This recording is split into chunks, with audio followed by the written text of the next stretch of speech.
یہی نمونہ حضرات صحابہ کرام پہ بھی اطلاق کریں کہ یہ لوگ سفر و حضر میں، سفر ہو، حضر ہو، ایک محلہ ہو، ایک شہر ہو، اکٹھے سارے لوگ، اور جب اس طرف ایک جگہ پہ رہتے ہیں، کوئی شخص کسی کا پڑوسی ہوتا ہے، ایک دوسرے سے واسطہ پڑتا ہے، کبھی مسجد میں نماز پڑھتے ہوئے ایک دوسرے سے ملتا ہے، کبھی اسی طرح ہی کاروبار کرتے ہوئے، دکانیں ممکن ہے ایک مارکیٹ میں اکٹھی ہو جائیں، یا ایک شخص فیکٹری کا مالک بن جائے، دوسرا پروڈکشن کو آگے مارکیٹ میں بیچ رہا ہو، اللہ تعالیٰ اس طرح کا کنیکشن بھی بنا دیتے ہیں۔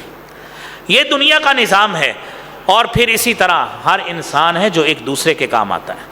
یہ دنیا ہے۔ آپ تصور کریں ان صحابہ کرام کے بارے میں اور ان اہل بیت اطہار کے بارے میں کہ جن کی نرسری تھی تو دار ارقم تھا، جہاں سے رسول اللہ صلی اللہ علیہ وآلہ وسلم نے اپنے صحابہ کرام کو اور اہل بیت اطہار کو، ان لوگوں کو، ان کی ابتدائی تعلیم اس کا آغاز دار ارقم سے کیا ہے۔ آپ تصور کریں کہ جس کی پیدائش کے فوری بعد اس کو نبوی تعلیم و تربیت، زبان نبوت تربیت دے رہی ہو اور تعلیم فراہم کر رہی ہو، اس کے دل میں اور اس کے دماغ میں حضرات صحابہ اور اہل بیت کے بارے میں نفرت کس طرح جنم لے سکتی ہے؟ بسم اللہ الرحمن الرحیم وَكَذَلِكَ جَعَلْنَاكُمْ أُمَّةً وَسَطًا صدق اللہ العظیم۔ حضرات محترم، نئے اسلامی سال کے ابتدا میں آج دوسرا دن ہے۔ اس مہینے اور تاریخی اعتبار سے اس مہینے کی مناسبت سے جو گفتگو ہماری ہوگی وہ اہل بیت اطہار رضوان اللہ علیہم اجمعین اور صحابہ کرام رضوان اللہ علیہم اجمعین کے باہمی مراسم اور تعلقات کے حوالے سے ہے۔ حضرات ذی وقار، قرآن کریم کی آیت کریمہ کا مختصر حصہ سورہ بقرہ سے آپ نے سماعت فرمایا ہے۔ میرا اور آپ کا، ساری امت کا، جس امت کے ساتھ نسبتی تعلق ہے وہ امت محمدیہ صلی اللہ علیہ وآلہ وسلم سے ہے۔ اب یہ تعلق ایسا ہے کہ جب ہم اپنا تعلق اس کے ساتھ نبھاتے ہیں تو ہمیں شریعت کا یہ اصول ذہن میں رکھنا چاہیے کہ اللہ تعالیٰ نے ہمیں امت وسط کے طور پہ پیدا کیا ہے۔ اس میں اعتدال ہے، اس میں محبت ہے، اور معتدل قوم ہے، افراط و تفریط سے بچی ہوئی ہے۔ غلو سے کام لینا اس امت کا کام نہیں ہے، اور پھر غلو وہ کسی کی محبت میں ہو یا نفرت سے ہو، کسی بھی لحاظ سے اس شریعت میں اس کی گنجائش نہیں ہے۔ اور ایکسٹریم اپروچ کو لینا کہ محبت کے اعتبار سے ہم نسبتی تعلق کسی کے ساتھ ظاہر کریں یا نفرت کے اعتبار سے ظاہر کریں، شریعت اس کا اجازت ہمیں نہیں دیتی ہے۔ آپ تصور کریں کہ شریعت نے جو ہمارے لیے محبت اور نفرت کے اصول متعین کیے ہیں، وہ اصول نہ میں نے مقرر کیے ہیں نہ آپ نے کیے ہیں۔ وہ یقینی بات ہے وہ اللہ رب العالمین نے مقرر کیے ہیں یا جناب محمد الرسول اللہ صلی اللہ علیہ وآلہ وسلم نے مقرر کیے ہیں۔ یہ شریعت کامل اور مکمل شریعت ہے، اس میں نئے اصول بنائے نہیں جا سکتے، اس میں نئے قوانین بنانے کی گنجائش موجود نہیں ہے کہ جس میں ہم محبت کے نئے اصول بنا لیں یا نفرت کے نئے اصول وضع کر کے اس بنا پہ ہم حضرات صحابہ کرام یا اہل بیت اطہار رضوان اللہ علیہ مجمعین کے ساتھ محبت یا کوئی نفرت کا ایسا پہلو رکھیں کہ جس کو شریعت نے ہمارے لیے کسی طرح بیان کیا ہے ہم اس سے ہٹ کر جو ہے وہ کوئی چیز بیان کریں۔ یہ ایسا ممکن نہیں ہے۔ آپ جب ان چیزوں پہ غور کریں گے تو ہمارے سامنے دو گروہ آتے ہیں۔ ایک گروہ وہ ہے جس کو ہم ناسبی کہتے ہیں، نون الف نا صاد اور بے یہ بی، ناسبی. اور دوسرا گروہ وہ ہے جو اہل روافض کا گروہ ہے. آپ سادہ سا مفہوم سمجھ لیں کہ یہ دونوں کا مطلب کیا ہے. جب ہم ناسبی گروہ کی بات کرتے ہیں یا ناسبی اپروچ کی بات کرتے ہیں تو اس میں وہ لوگ ہوتے ہیں جو اہل بیت اطہار سے بغض اور عداوت کا اظہار کرتے ہیں اور ان کی محبت کا دم نہیں بھرتے. یہ ناسبی اپروچ ہے، اہل سنت والجماعہ کا اس سے تعلق نہیں ہے. اور دوسرا گروہ وہ ہے جو اہل روافض کا ہے. ان کے اندر اہل بیت کی محبت کا دعویٰ تو موجود ہے، لیکن اہل بیت کی محبت کا اظہار وہ تب اپنے لیے جائز سمجھتے ہیں جب وہ حضرات صحابہ کرام رضوان اللہ علیہم اجمعین کی عزت اور عصمت پر طعن زنی کرتے ہیں. یہ اہل روافض ہے. میرا اور آپ کا عقیدہ جو ہے یہ وہ عقیدہ ہے جو عقیدہ ہمیں جناب محمد الرسول اللہ صلی اللہ علیہ وآلہ وسلم نے سکھایا ہے. نبی کریم صلی اللہ علیہ وآلہ وسلم نے فرمایا اہل بیت کے حوالے سے ترکت فیکم امرین لن تضلوا ما تمسکتم بہما کتاب اللہ وعطرتی. میں تمہارے درمیان دو چیزیں چھوڑ کے جا رہا ہوں، جب تک تھامے رکھو گے گمراہ نہیں ہوگی. اللہ کی کتاب ہے، میری عزت و ناموس ہے، میرا خاندان ہے، اہل بیت ہے. اور پھر اسی طرح ہی صحابہ کے حوالے سے آپ نے فرمایا من سب اصحابی، جس نے میرے کسی صحابی کو گالی دی، اس کے لیے بد کلامی کی، اس کے لیے اس نے غلط الفاظ استعمال کیے، فعلیہ لعنت اللہ والملائکۃ والناس اجمعین، اس پہ اللہ کے فرشتوں کی اور تمام مومنوں کی اس شخص پہ لعنت ہو جس نے میرے صحابہ کو گالی دی. لہذا میرا اور آپ کا عقیدہ یہ ہے کہ اہل بیت اطہار نبی کریم صلی اللہ علیہ وسلم کے خاندان کے لوگ ہیں. ہر مسلمان کے لیے ان کی محبت کا اظہار بھی ضروری ہے اور دلی محبت ضروری ہے. اور اسی طرح ہی صحابہ کرام رضوان اللہ علیہم اجمعین ان کی محبت بھی ضروری ہے. اور ان دونوں خاندانوں میں سے، دونوں گروہوں میں سے کوئی بھی شخص ان میں سے اگر اپنے زبان درازی کسی کے خلاف بھی کرتا ہے تو وہ اپنے ایمان میں نقص پیدا کرتا ہے. نہ اہل بیت اطہار کی عظمت میں کوئی نقص آ سکتا ہے، نہ صحابہ کرام کی عظمت میں کوئی نقص آ سکتا ہے. یہ میرا اور آپ کا یہ عقیدہ ہونا چاہیے. میرے بھائیوں، بات اصل وجہ کیا بنی؟ سوال تو یہ ہے نا کہ لوگ بھی یہ پوچھتے ہیں کہ بات تو آپ بھی اہل بیت کی محبت کی کرتے ہیں اور دنیا میں ایسے گروہ بھی موجود ہیں جو صرف اہل بیت کی محبت کی بات کرتے ہیں اور صحابہ کرام رضوان اللہ اجمعین پر نعوذ باللہ کیچڑ اچھالتے ہیں. سبب کیا ہے؟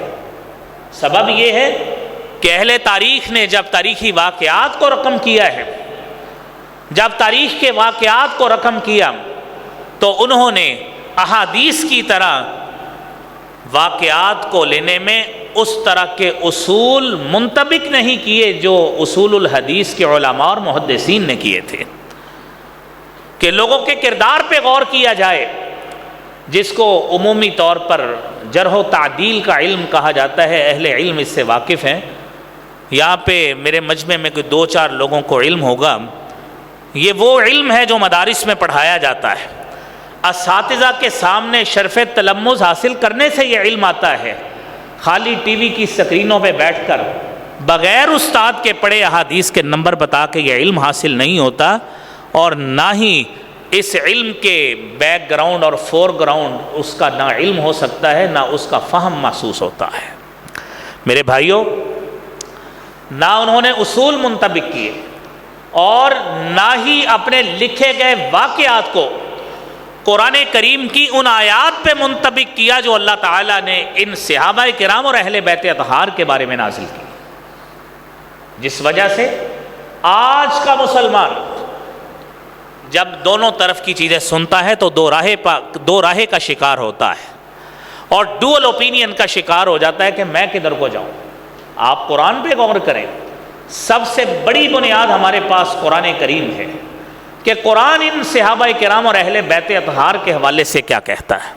اور جب ہم آج کے ان لوگوں کے بیان کیے گئے زبان زد عام واقعات کو قرآنی اصول پہ پرکھیں گے تو سارے فنا ہو جائیں گے، یہ واقعات ان کی کوئی حیثیت نہیں رہے۔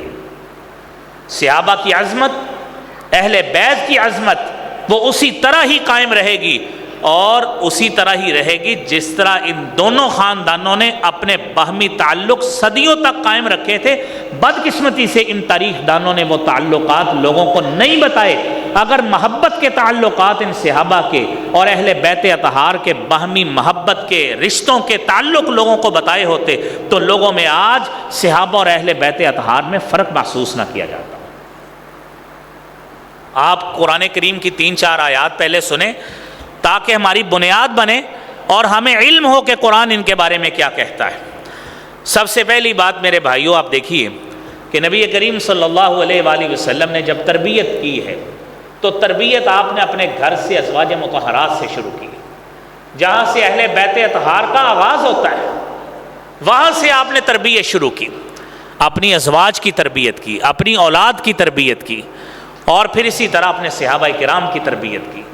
اور تربیت کرتے کرتے وہ صحابہ کرام جو بادیہ نشیں ہوا کرتے تھے، وہ حبشہ سے آنے والا بلال، اس کو ایسا تربیت کا رنگ چڑھا دیا کہ وہ نبی کریم صلی اللہ علیہ وسلم کا ایسا غلام بنا، چلتا زمین پہ تھا، آواز جنت میں محسوس ہوتی تھی۔ حارثہ بن نعمان نبی کریم صلی اللہ علیہ وآلہ وسلم کے صحابی ہیں۔ نبی کریم صلی اللہ علیہ وآلہ وسلم معراج پہ تشریف لے گئے، آپ جنت کی سیر کر رہے ہیں، آپ کو قرآن کی تلاوت کی آواز سنائی دی۔ حضرت جبریل امین علیہ الصلاۃ والسلام سے پوچھا یہ کس کی آواز ہے؟ بتانا۔ حضرت جبرائیل نے بتایا یہ آپ کے صحابی اور دوست حارثہ بن نعمان کی آواز ہے، اللہ کو اس کی نیکی اتنی پسند ہے، کان ابر الناس بامہ، لوگوں میں سب سے بڑھ کر اپنی ماں سے نیکیاں کرنے والا تھا، اللہ نے اس کی اس نیکی کو اتنا پسند کیا، قرآن زمین پہ پڑھتا ہے، اللہ نے اس کی آواز جنت میں پہنچا دی۔ یہ صحابہ کرام ہیں اور ان کی عظمت کو بیان کرنا میرے بھائیوں مسلمانوں کے لیے ضروری ہے۔ اور پھر تربیت کا کیسا رنگ چڑھا، وَاذْكُرُوا إِذْ كُنْتُمْ أَعْدَاءً فَأَلَّفَ بَيْنَ قُلُوبِكُمْ فَأَصْبَحْتُمْ بِنِعْمَتِهِ إِخْوَانًا وَكُنْتُمْ عَلَى شَفَا حُفْرَةٍ مِّنَ النَّارِ فَأَنقَذَكُم مِّنْهَا كَذَلِكَ يُبَيِّنُ اللَّهُ لَكُمْ آيَاتِهِ لَعَلَّكُمْ تَهْتَدُونَ۔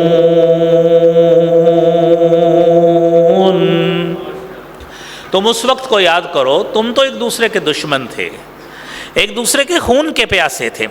اوس اور خزرج کے قبائل صدیوں پرانی ان کی دشمنیاں تھیں۔ اللہ کے پیارے حبیب جناب محمد الرسول اللہ صلی اللہ علیہ وآلہ وسلم کو اللہ نے نبی بنا کے بھیجا ہے، آپ نے ان کو ایمان کا ایسا سبق پڑھایا ہے، اخوت اور بھائی چارے کا ایسا سبق پڑھایا ہے۔ وہ ایک دوسرے کی جان لینے کے در پہ ہوتے تھے لیکن محبت کا ایسا رنگ چڑھایا، وہ ایک دوسرے کے لیے خون بہانے والے اور قربانیاں دینے والے بن گئے۔ اور پھر فرمایا قرآن میں وَكُنْتُمْ عَلَى شَفَا حُفْرَةٍ مِّنَ النَّارِ، تمہاری کیفیت یہ تھی، تم شرک کرنے والے تھے، تم گمراہی پہ کھڑے تھے، جہنم کے دہلیز پہ کھڑے تھے، تم وہاں پہ گر جاتے، انقذکم منہا، اللہ نے تمہیں وہاں سے بھی بچا لیا۔ یہ بچایا کیسے؟ جناب محمد مصطفیٰ صلی اللہ علیہ وسلم کو نبی بنا کر بھیجا ہے۔ میرے عزیز بھائیوں، نبی کریم صلی اللہ علیہ وآلہ وسلم کے یہ صحابی، ان کے بارے میں قرآن کہتا ہے محمد رسول اللہ والذین معه اشداء علی الکفار رحماء بینہم تراہم رکعا سجدا يبتغون فضلا من اللہ ورضوانا. یہ نبی کریم صلی اللہ علیہ وآلہ وسلم اللہ کے رسول ہیں. آپ کے رفقائے کاروں کی خاصیت یہ ہے اشداء علی الکفار، یہ کافروں پہ سختی کرنے والے، رحماء بینہم، یہ اہل بیت ہوں، یہ صحابہ کرام ہوں، یہ بدری صحابی ہوں، یہ مہاجر صحابہ ہوں، یہ انصاری صحابہ ہوں، یہ بیت رضوان کے صحابی ہوں، یہ کسی صحابہ کے گروپ سے تعلق رکھنے والے ہوں. کیفیت ان کی یہ ہے، یہ کافروں پہ سختی کرنے والے ہیں لیکن آپس میں ایک دوسرے کے ساتھ محبت بڑھانے والے اور شفقتیں کرنے والے ہیں. تراہم رکعا سجدا، اور ان کی محبت ایسی ہے کہ آپ ان کو جب بھی دیکھیں گے عبادت کرتے پائیں گے، رکوع کرتے نظر آئیں گے، سجدے کرتے نظر آئیں گے، اللہ کا فضل تلاش کرتے ہوئے ہوں گے. میرے عزیز بھائیوں، نبی کریم صلی اللہ علیہ وآلہ وسلم نے انہی صحابہ کرام کے حوالے سے آپ کی حدیث طیبہ ہے، آپ نے فرمایا تری المؤمنین فی تراحمہم وتعاطفہم وتوادہم کمثل الجسد. آپ مومنوں کو باہمی محبت میں، باہمی الفت میں، باہمی یگانگت میں ایسے پائیں گے کمثل الجسد، جس طرح ایک جسم ہوتا ہے، اذا اشتکا لہ عضو، جسم کا ایک حصہ درد کی شکایت کرتا ہے، تداعى له سائر الجسد بالسہر والحمى، سارا جسم اس کے لیے ساری رات بیدار رہتا ہے. یہ صحابہ کرام اہل بیت اطہار کا یوں تعلق تھا. اور آج کا وہ واعظ ہو، وہ کوئی مولوی ہو، وہ کوئی علامہ ہو، وہ بڑی پگڑی پہننے والا ہو، بڑی دستار پہننے والا ہو، بڑی ٹوپی پہننے والا ہو، وہ خائن ہے، خیانت کرنے والا ہے، اگر وہ صحابہ کرام اور اہل بیت اطہار کی باہمی محبت کا تذکرہ عوام کو نہیں بتاتا، عوام میں نفرت کے بیج بوتا ہے. نبی کریم صلی اللہ علیہ وآلہ وسلم نے تو کوئی فرق نہیں کیا، آپ نے ان میں کوئی فرق نہیں کیا. اور قرآن کریم میں اللہ رب العالمین نے جب بھی فضیلت بیان کی ہے تو اکٹھے سب کی فضیلت بیان کی ہے، ان کو الگ الگ کر کے کسی کی تنقیص اللہ تعالیٰ نے قرآن کریم میں نہیں کی. مہاجر صحابہ کرام میں میرے بھائیوں مکہ سے مدینہ کی طرف ہجرت کی، اور اللہ رب العالمین نے ان کے حوالے سے بھی قرآن کریم میں کیا بیان کیا. فرمایا والذین جاءوا من بعدهم يقولون ربنا اغفر لنا ولإخواننا الذين سبقونا بالإيمان ولا تجعل في قلوبنا غلا للذين آمنوا ربنا إنك رؤوف رحيم. یہ لوگ، یہ مہاجر ہوں، انصاری ہوں، اور ان کے بعد جو بھی ہے، یقولون، صحابہ کرام کا عمل دیکھیے. آج ہر مومن کو، ہر مسلمان کو جس نے کلمہ پڑھا ہے اس کو یہ عمل کرنا چاہیے تاکہ وہ داعی ہو محب اہل بیت کا، داعی ہو محب صحابہ کرام کا. اس کے نزدیک صحابہ کرام بھی جنتی ہیں، اس کے نزدیک اہل بیت اطہار بھی جنتی ہیں، اس کے نزدیک یہ دونوں گروہ ایسے گروہ ہیں جنہوں نے اسلام کے ایک چھوٹے سے پودے کو تناور درخت بنایا ہے. اپنی جانیں دے کر اور اپنا مال دے کر کوئی مسلمان ان میں فرق نہیں کر سکتا. جو فضیلت آپ نے اپنی حدیث میں بیان کی ہے وہ اہل بیت اطہار کے لیے ثابت ہے، وہ اسی طرح ہی انشاءاللہ قائم رہے گی. میرے عزیز بھائیوں، قرآن کریم میں تو اللہ رب العالمین نے سورہ حشر میں 8 نمبر آیت میں، 9 نمبر آیت میں، 10 نمبر آیتیں یہی چیزیں بیان کی ہیں، اور وہی آیت جو آپ نے ایک پہلے آیت سنی 10 نمبر، اور اب آپ اور آیت سنیے کہ اللہ رب العالمین کیا بیان کر رہے ہیں. للفقراء المہاجرین الذین اخرجوا من دیارہم واموالہم یبتغون فضلا من اللہ ورضوانا وینصرون اللہ ورسولہ اولئک هم الصادقون.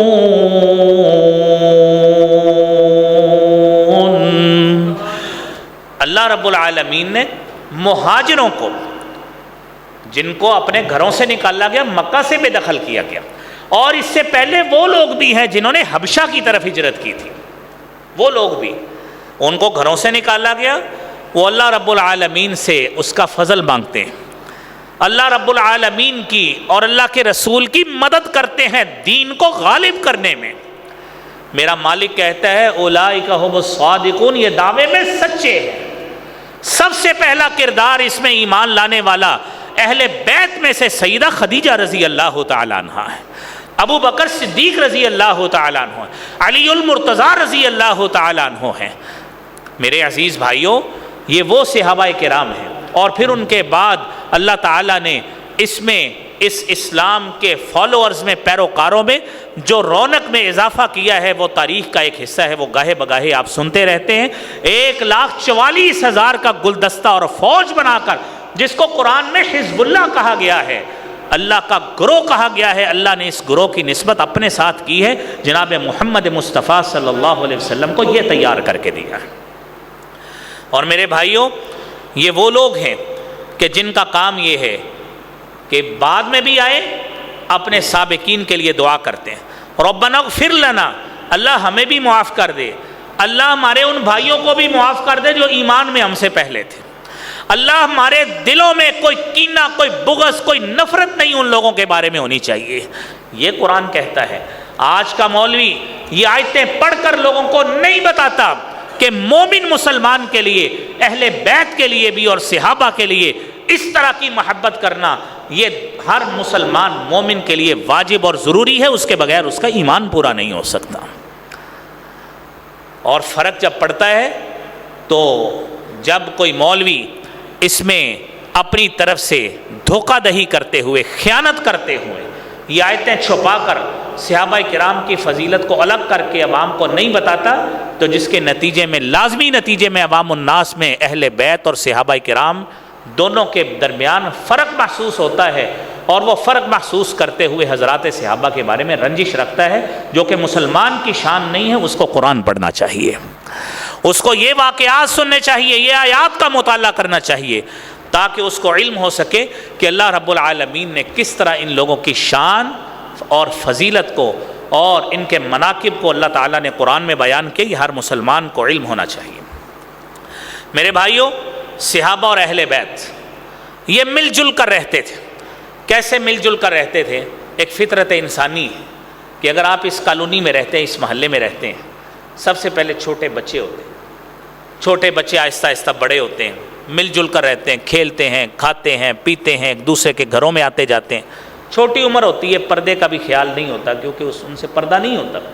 جیسے جیسے بڑے ہو جاتے ہیں، لڑک پن آتا ہے، خاندانوں میں اپنے اپنے خاندانوں کے رکن بن جاتے ہیں، فرد بن جاتے ہیں، اور پھر اسی طرح ہی بعض بچے ایسے ہوتے ہیں، ہم مکتب بن جاتے ہیں۔ ایک ادارے میں، کسی تعلیمی ادارے میں، مسجد میں، مدرسے میں اکٹھے پڑھتے ہیں، ہم مکتب بن گئے، آہستہ آہستہ اور قربت ہوگی۔ عالم شباب آیا، جوانی آئی، کسی نے کسی ادارے کا رخ کر لیا، کسی نے کاروبار کا رخ کر لیا، کسی نے کسی پڑھنے والے ادارے کا رخ کر لیا، کسی نے کوئی کھیتی باڑی شروع کر دی، کسی نے زمینوں کی رکھوالی شروع کر لی، کوئی لوموں پہ چلا گیا، کوئی مشینری پہ چلا گیا، کوئی کسی طرف چلا گیا، کوئی کسی طرف چلا گیا۔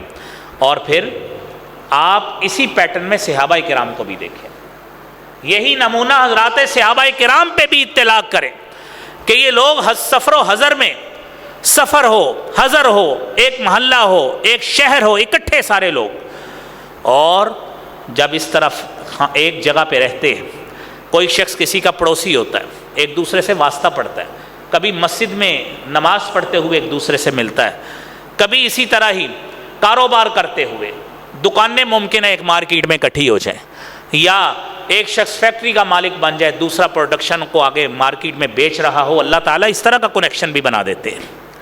یہ دنیا کا نظام ہے، اور پھر اسی طرح ہر انسان ہے جو ایک دوسرے کے کام آتا ہے۔ یہ دنیا ہے۔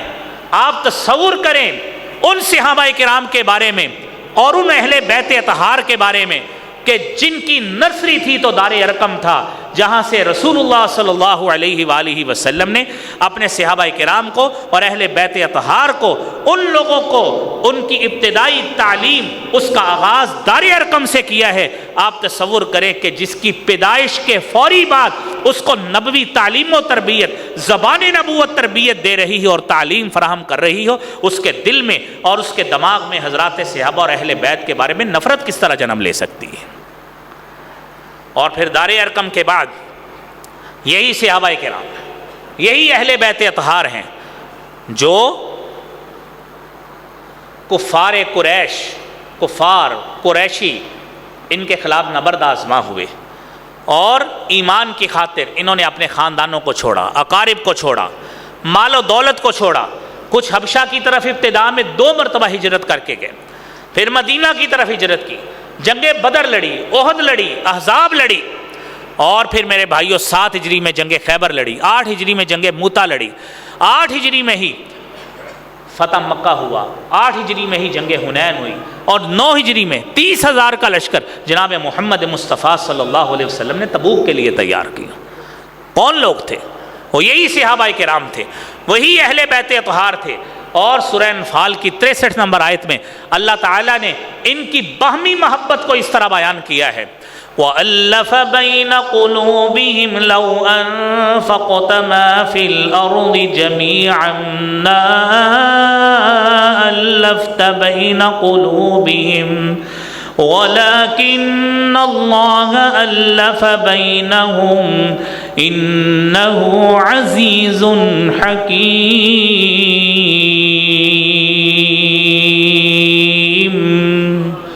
وَأَلَّفَ بَيْنَ قُلُوبِهِمْ، اس خالق و مالک نے اے نبی آپ کی محبت، آپ کا ذوق، آپ کی محنت، اس کی قدردانی یوں کی کہ ان لوگوں کی آپس میں ایسی محبتیں بڑھا دیں، لو انفقت ما فی الارض، آپ زمین کا سارا مال بھی خرچ کر لیتے، ما الفت بین قلوبہم، آپ کبھی بھی ان کے درمیان محبت نہیں ڈال سکتے تھے۔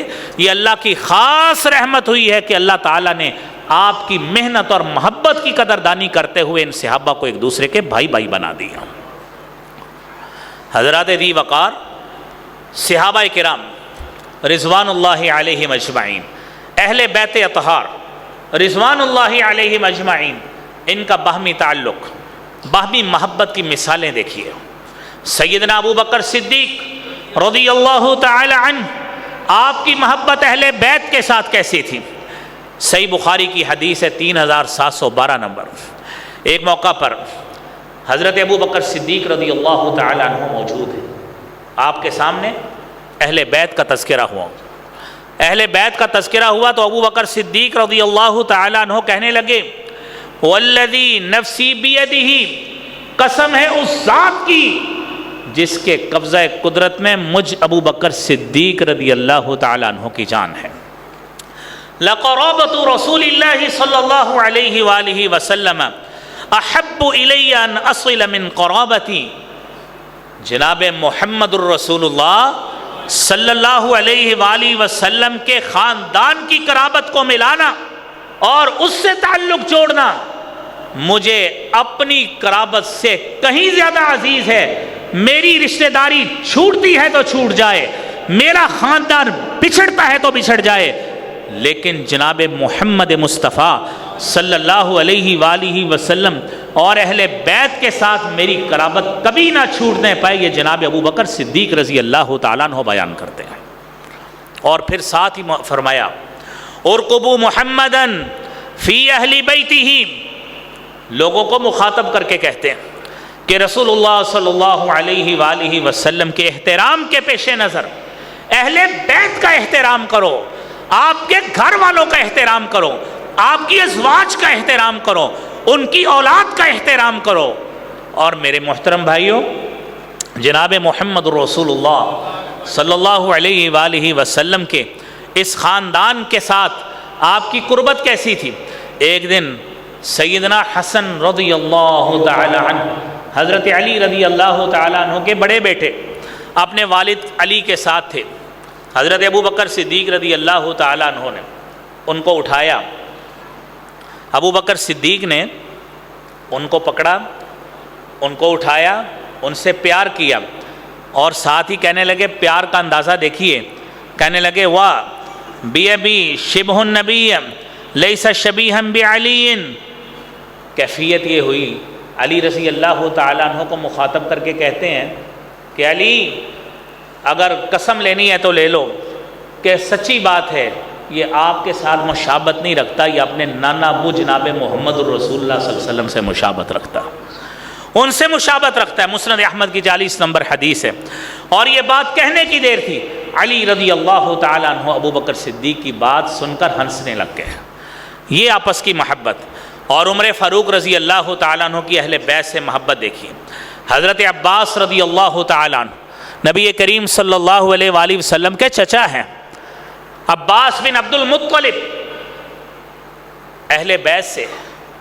نبی کریم صلی اللہ علیہ وسلم نے فرمایا، حضرت زید بن ارقم کی روایت ہے، فرمایا اہل بیت کون ہے؟ فرمایا من حرم الصدقۃ بعدہ، جن کے اوپر صدقہ حرام ہو گیا ہے آپ صلی اللہ علیہ وسلم کے بعد، ہم آل علی، وہ آل علی ہے، وہ آل جعفر، حضرت جعفر بن ابی طالب کی اولاد ہے، اور اسی طرح فرمایا وآل عباس، حضرت عباس بن عبد المطلب کی اولاد، نبی صلی اللہ علیہ وسلم کے چچا کی اولاد، وہ ساری کی ساری اہل بیت ہے۔ اور عمر فاروق کا آپ تعلق دیکھیے حضرت عباس رضی اللہ تعالیٰ عنہ کے ساتھ۔ حضرت عباس ایمان لائے، سلسلہ صحیحہ کی 3341 نمبر حدیث ہے، کہنے لگے فواللہ لاسلامک یوم اسلمت کان احب الی رسول اللہ صلی اللہ علیہ وسلم من اسلام الخطاب۔ عمر فاروق کہتے ہیں کہ اے عباس بن عبد المطلب، جس دن آپ اسلام لائے ہیں اللہ کے نبی صلی اللہ علیہ وآلہ وسلم کو آپ کا اسلام لانا اتنا پسند تھا کہ اتنا خطاب اگر مسلمان ہوتا، میرا باپ بھی مسلمان ہوتا، تو اللہ کے نبی کو اتنی خوشی نہ ہوتی جتنی آپ کے اسلام لانے پہ اللہ کے رسول صلی اللہ علیہ وسلم کو۔ یہ عمر فاروق رضی اللہ تعالیٰ عنہ کی محبت۔ اور پھر اس کے بعد کہتے ہیں اگر وہ اسلام لے آتے تو، لیکن وہ اسلام نہیں لائے، کہنے لگے وما بی الا انی قد عرفت ان اسلامک کان احب الی رسول اللہ صلی اللہ علیہ وسلم من اسلام الخطاب، اور مجھ عمر کے نزدیک بھی جس طرح اللہ کے رسول صلی اللہ علیہ وسلم کو اے عباس بن عبد المطلب آپ کا ایمان لانا پسند تھا میرے باپ کے ایمان لانے سے، میں بھی اسی طرح ہی اعلان کرتا ہوں کہ میرے باپ کے اسلام لانے سے زیادہ پسند مجھے یہ ہے کہ آپ اسلام لائے ہیں، مجھے بھی اسی طرح خوشی ہے جس طرح جناب محمد مصطفیٰ صلی اللہ علیہ وسلم کو خوشی۔ اور پھر میرے بھائیوں، حضرت عباس سے تعلق آپ نے اپنی خلافت کے دوران بھی نبھایا ہے۔ کیسے نبھایا ہے؟ صحیح بخاری کی حدیث ہے 3710 نمبر۔ حضرت عمر فاروق رضی اللہ تعالیٰ عنہ کے دور میں قحط پڑا۔ اب آپ تصور کریں، یہ آج لوگ اہل بیت کا نام لے کر لوگوں کو نعوذ باللہ کس طرح دھوکہ دیتے ہیں۔ صحابہ کرام کے یہ محبت والے تعلقات عوام کو نہیں بتاتے کہ صحابہ اور اہل بیت کا باہمی محبت کا تعلق اور رشتہ کیسا تھا۔ آپ یہ صحیح بخاری کی حدیث سنیے، عہد فاروقی میں قحط پڑا، بارش نہیں ہو رہی تھی۔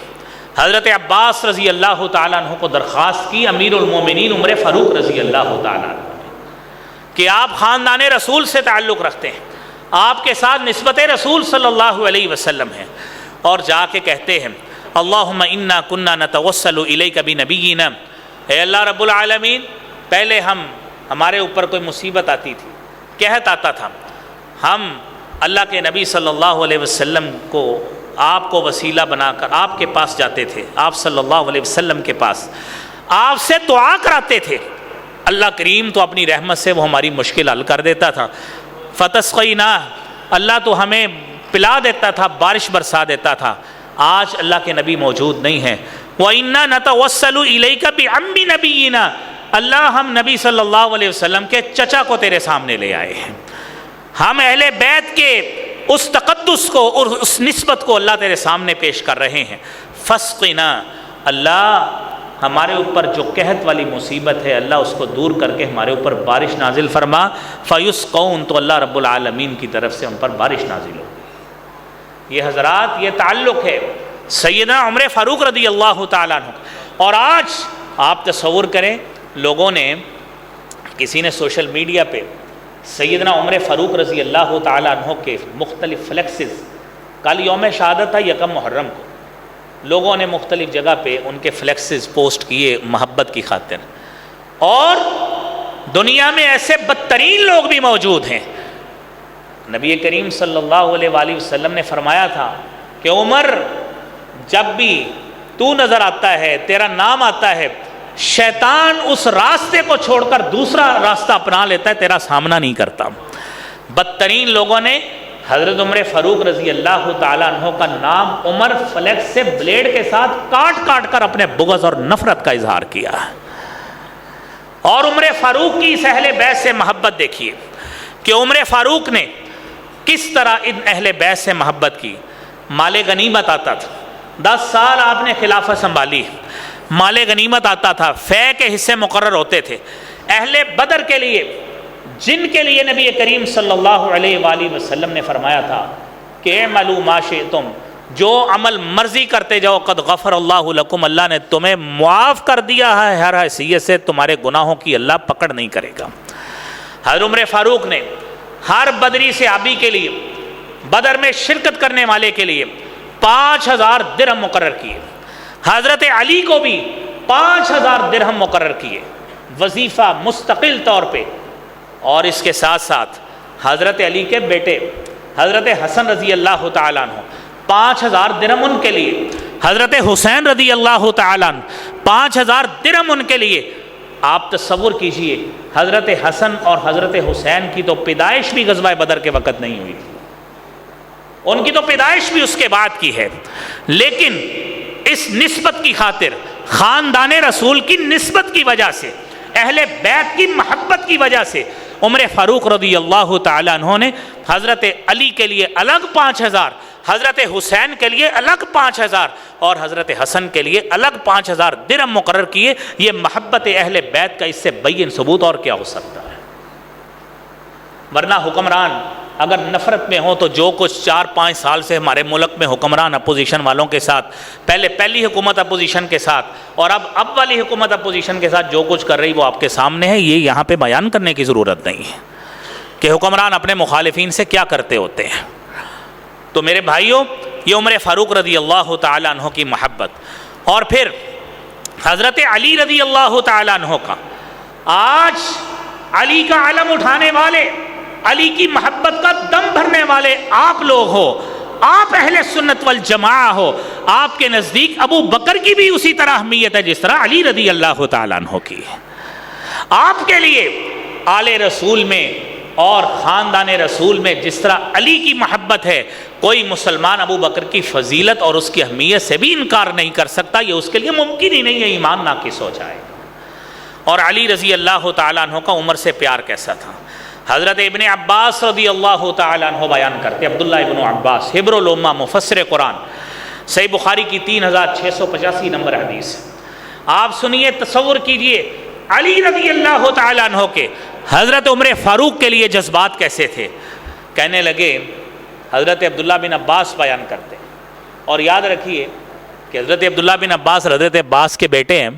جب نبی اکرم صلی اللہ علیہ وآلہ وسلم دنیا سے گئے، حضرت عبداللہ بن عباس کی عمر تقریباً 13-14 برس تھی صرف، تو 2-سوا 2 سال حضرت ابو بکر صدیق کے، 10 سال حضرت عمر فاروق کے، تقریباً 25 سال تقریباً عمر بنتی ہوگی۔ کیا دیکھتے ہیں وہ منظر جب حضرت عمر فاروق رضی اللہ تعالیٰ عنہ کا جسد خاکی چارپائی پہ پڑا ہے، صحیح بخاری کے الفاظ ہیں، آپ غور سے سنیے حضرت علی کے جذبات کیا ہے۔ کہتے ہیں، وضع عمر علی سریرہ فتکفنہ الناس یدعون ویصلون ان یرفع وانا فیہم۔ حضرت عمر کا جسد خاکی چارپائی پہ تھا، کفن پہنایا ہوا تھا، لوگ آتے تھے، دعا کرتے تھے، بخشش کی دعا کرتے تھے، قبل اس کے کہ وہاں سے جسد خاکی اٹھایا جاتا، میں وہاں پہ تھا۔ اچانک کیا دیکھتا ہوں، وَرَجُلٌ آخِذٌ مَنْكِبِيَّ، ایک آدمی میرے کندھے کو پکڑے ہوئے، فَإِذَا عَلِيُّ بْنُ أَبِي طَالِبٍ، میں نے پیچھے مڑ کے دیکھا وہ حضرت علی رضی اللہ تعالیٰ عنہ تھے۔ اس موقع پہ علی رضی اللہ تعالیٰ عنہ تھے، فَتَرَحَّمَ عَلَى عُمَرَ، اور انہوں نے عمر فاروق کے لیے کس طرح کے رحم بھرے الفاظ بولے ہیں۔ وَقَالَ ما خلفت احدا احب الی ان القى اللہ بمثل عمله منک، آپ نے کوئی ایسا چھوڑا ہی نہیں ہے اپنے پیچھے جو میرے نزدیک زیادہ محبوب ہو، جو اللہ سے ملنے والا ہو، وہ سب سے زیادہ محبوب مجھے اب آپ ہیں جناب عمر فاروق رضی اللہ تعالی۔ اور پھر ساتھ ہی کہتے بمثل عمله منک وأیم اللہ ان کنت لأظنک ان یجعلک اللہ مع صاحبیک، میں گمان کرتا ہوں، مجھے یقین ہے کہ اللہ کریم آپ کو آپ کے دونوں ساتھیوں کے ساتھ ضرور رکھے گا۔ کیوں؟ وحسبت، کیونکہ میں علی رضی اللہ تعالیٰ عنہ اس بات کو اکثر سنتا تھا من النبی صلی اللہ علیہ وآلہ وسلم، اللہ کے رسول صلی اللہ علیہ وسلم کی زبان اقدس سے، ذہبت انا و ابو بکر و عمر، کہ میں محمد گیا، ابو بکر گئے، عمر گئے، وَدَخَلْتُ أَنَا أَبُو بَكْرٍ وَعُمَرٍ، میں داخل ہوا کسی جگہ پہ، ابو بکر بھی تھے، عمر بھی تھے، اور وَخَرَجْتُ أَنَا وَأَبُو بَكْرٍ وَعُمَرٍ، نبی کریم صلی اللہ علیہ وسلم اپنی اکثر باتوں میں یہ بات کہا کرتے تھے، میں فلاں جگہ پہ گیا، میرے ساتھ ابو بکر بھی تھے، عمر بھی تھے، میں فلاں جگہ سے واپس آیا، میرے ساتھ ابو بکر بھی تھے، عمر بھی تھے۔ حضرت علی بیان کرتے ہیں کہ مجھے یقین ہے کہ جس طرح میرے کانوں نے جس زبان نبوت سے ابو بکر اور عمر کا نام اکٹھا سنا ہے، میرا اللہ اسی محبت میں عمر فاروق کو اپنے دونوں ساتھیوں ابو بکر اور جناب محمد الرسول اللہ صلی اللہ علیہ وسلم کے ساتھ اکٹھا کر دے گا۔ میرے عزیز بھائیوں، یہ تعلق ہے حضرات صحابہ کرام کا اور اہل بیت اطہار کا۔ یہ موضوع ہمارا آدھا ہوا ہے، ہم انشاءاللہ یہیں سے اگلا موضوع اسی کو ہی پورا کریں گے اگلے جمعے، اور ساتھ اہل بیت کی اور صحابہ کرام کی باہمی رشتہ داریاں، کس صحابی نے، کس خلیفہ نے کتنے بچے، کتنی بچیاں، اور پھر آگے ان کے خاندان میں اور ان کے دیگر نیچے خاندان تک کس کی شادی کس کے ساتھ ہوئی، آپ اس کو توجہ سے سنیے گا، انشاءاللہ اگلے جمعے اس چیز کو بیان کریں گے۔ اللہ کریم ہمارے دلوں میں صحابہ کرام اور اہل بیت اطہار کی محبت کو جاگزیں فرمائے۔ وآخر دعوانا الحمدللہ رب العالمین۔